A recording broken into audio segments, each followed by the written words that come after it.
तो आप समझ सकते हैं कि एक परिवार में 5-5, 6-6 आदमी की निर्मम हत्या हो जाए तो उस परिवार पे क्या गुजरा होगा। पर तालाब पर ऐसा कोई बात नहीं था। मैं अगर उसके घर में जा कर के उसके माँ बहन के साथ छेड़खानी करता या किसी तरह का घटना करता, किसी तरह का बात करता, फिर वो मेरे परिवार में इस तरह का हत्या कर देता, तो मैं भी समझता कि नहीं मैंने गलती किया इसलिए ऐसा किया। CST था, मैं परवीन झा पर आवेदन दिया। मैं अगर बदमाश आदमी रहता या दबंग आदमी रहता तो मैं थाना क्यों जाता। थाना का सहारा कौन लेता है? कमज़ोर आदमी लेता है। तो हमको झगड़ा करना था नहीं। छठ का पर्व का समय था, वो बंसी से मछली मार रहा था मेरे ही तालाब में। हम लीज पर तालाब लिए हुए हैं। नमस्कार, स्वागत है आपका भारत लाइव में। मैं हूं आपके साथ विशाल यादव। हम अभी मौजूद हैं महमूदपुर गांव। ये मधुबनी का गांव है। आपको याद होगा होली के दिन महमूदपुर गांव में क्या कुछ हुआ था। 5 भाइयों की हत्या कर दी गई थी नृशंस तरीके से। और हमारे साथ बात करने के लिए मौजूद हैं इसमें संजय सिंह, जो इकलौते भाई बचे हैं इस पूरे परिवार में।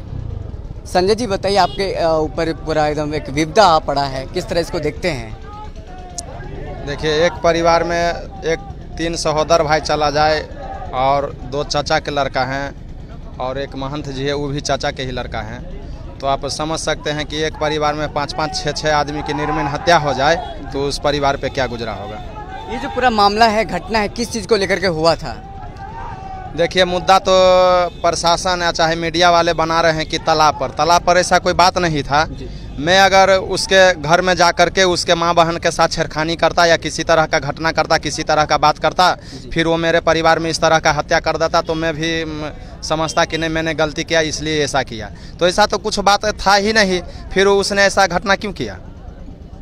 आपको ST एक्ट के तहत जेल में डाला गया था, क्या वो क्या मामला था? देखिए, SC/ST था, मैं परवीन झा पर आवेदन दिया। मैं अगर बदमाश आदमी रहता या दबंग आदमी रहता तो मैं थाना क्यों जाता। थाना का सहारा कौन लेता है? कमज़ोर आदमी लेता है। तो हमको झगड़ा करना था नहीं। छठ का पर्व का समय था, वो बंसी से मछली मार रहा था मेरे ही तालाब में। हम लीज पर तालाब लिए हुए हैं, जो मेरे पास पेपर है। तो मैंने उससे पूछा कि भाई ब्राह्मण जाति से आते हो और आज के दिन मछली मारते हो, तो कहा नहीं हम मारेंगे, जो तुमको करना है कर लो। उस पर हम बंसी ले लिए। अब बंसी लेकर के जब हम आना चालू किए तो वो फ़ोन किया अपने भाई को, नवीन झा को, और उसके साथ जो 10-15 लोग थे वो आए और आकर के ऐसे जैसे अभी भीड़ लगा हुआ है ऐसे आकर के हमारे पाँव पे दबिया से मार दिया, जो आप देख सकते हैं। देख लीजिए, दबिया से मार दिया यहाँ पर, जो यहाँ 5 टाका पड़े हुआ था। यहाँ 5 टाका पड़े हुआ था। फिर मैं थाना प्रभारी को फ़ोन किया तो थाना प्रभारी आए ही नहीं। फिर उसके बाद में मैं 15-20 बार अगर किसी पदाधिकारी को आप फ़ोन कीजिएगा तो परेशान होकर के आपका फ़ोन रिसीव करेगा ही करेगा। तो मैंने वही किया, 15-20 बार इनको कंटिन्यू बार फ़ोन करते रहा। फिर उन्होंने कहा कि क्या बात है, बोलो। मैं सर मेरा पाँव काट दिया है, मेरा ही मछली मार रहा था, मेरा ही पाँव काट दिया है, तो आप यहाँ पर आइए, यहाँ पर देख लीजिए कि क्या स्थिति है। तो फिर थाना प्रभारी नहीं आए, वो स्टाफ को भेजे, जो उनको मैं पहचानता हूँ, अच्छे लोग थे थाना के, और उनके नाम से भी मैं नहीं जानता हूँ लेकिन चेहरा से जानता हूँ। अभी मेरे घर पे वो शाम के समय में उनका ड्यूटी पड़ता है। और एक मृत्युंजय बाबू जी थे जो छोटा दरोगा थे। तो फिर कहे ठीक है, आपका जो खून ज़्यादा बह रहा है, जो आप चलिए बेनीपट्टी में इलाज करवा लीजिए। फिर हम बेनीपट्टी हॉस्पिटल में गए, इलाज करवाए। तो फिर आए थाना पर सनहा देने के लिए, तो हम परवीन झा के नाम से और नवीन झा के नाम से सनहा दिए। सनहा देने के बाद में जब दे दिए तो हम कहे सर अब हम जा रहे हैं। तो वो दरोगा बोले कि नहीं आपको जाना नहीं है, जो बड़ा बाबू फ़ोन किए हैं आपको रोक के रखना है। हम कहे सर मेरा पाँव कट गया है, अभी टाका पड़ा है, हमको दर्द हो रहा है, घर जाने दीजिए। ऐसा कुछ बात होगा तो आप हमको बुलाइएगा, हम आ जाएंगे। तने ने बड़ा बाबू आएगा तब जाइएगा। फिर वो अब कहाँ क्या मालूम कहाँ गए थे नहीं गए थे। वो 8 बजे रात में थाना पर आए। 8 बजे रात में थाना पर आने के बाद में हमको कहे कि तुम जो आवेदन दिया है परवीन झा के ऊपर, कह दिया है। हम कहली सर देखिए मेरा पाँव भी कोई काट दिया है, हम उसको पहचाने नहीं कौन लड़का मारा था, लेकिन परवीन झा ही बुलाया था फ़ोन करके जब उसका भाई आया था। तो फिर भीड़ था, ऐसे परवीन झा हमको पकड़ लिया। अब उसका भाई मारा कि कौन मारा हम देखे नहीं, लेकिन उसका भाई ही था वहाँ पर, जो उसका छोटा भाई नवीन झा था। तो हम कहे ठीक है सर आवेदन ले लीजिए, आप उस पर केस कर दीजिए। तो नहीं हम केस नहीं करेंगे, जो तुमको भेजना है। हम कहली सर हमको क्यों भेजेंगे आप, तो तुम पर SC/ST का केस। हम कहली कैसे, तो ये लड़का किया। हम कहली सर ये लड़का कहाँ का है, क्या है, इस लड़का को मैं पहचानता भी नहीं हूँ, मेरे घर से इसका घर पूछिए। जब ये लड़का बोला कि मेरा घर सिमली पड़ता है, हम उससे पूछे कि आपका घर अगर सिमली पड़ता है तो क्या नाम है, उसने अपना नाम भी नहीं बताया। और उस साला कुछ बोलिए नहीं रहा था। उसका तो चेहरा ही साला एकदम इतना भद्दा लगता है कि देखने से ही लगेगा साला चोर चुहार जैसे भद्दा है उसका एकदम चेहरा।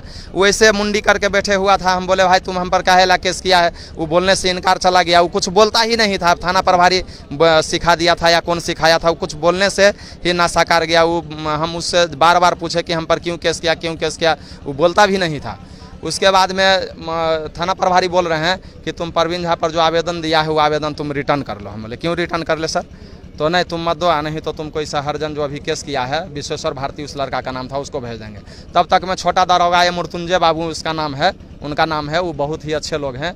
वो आए और वो कहे मृत्युंजय बाबू कि सर जो इस लड़का को मत भेजिए, छठ का पर्व है, आप मतलब ज़बरदस्ती इस लड़का को भेज रहे हैं। तो नहीं इसका इनका लैंग्वेज था क्या बोलते हैं थाना प्रभारी के महेंद्र सिंह के। अब बोलने से भी मतलब हमको अच्छा नहीं लगता है, बार बार अच्छा नहीं लगता है। वो गलत लैंग्वेज का अथी इस्तेमाल करके और वो बोल रहे थे साला ये जो है ना विनोद नारायण झा यहाँ का विधानसभा बेनीपट्टी विधानसभा से एमएलए है, सत्ता में है, साला मेरा नौकरी खा जाएगा। वो बार बार हमको फ़ोन करता है भेजने के लिए, बस उनका ये लैंग्वेज था। अगर ये वीडियो पसंद आई और वह बिहार के राजनीति और बिहारियत से सरोकार रखेनी तो सब्सक्राइब बटन दबा के चैनल के सब्सक्राइब कर ली। ओजे एगो घंटी बा, ओकरा बटन दबा देला से कुल सटीक और मारक खबर रुआ मुफ्त में मिल जाई। अगर रुआ पत्रकारिता के हमनी के नया प्रयोग में सहयोग कर चाहतानी तो ज्वाइन बटन दबा दी। पेटीएम नंबर नोट कर ली 9386816700। धन्यवाद।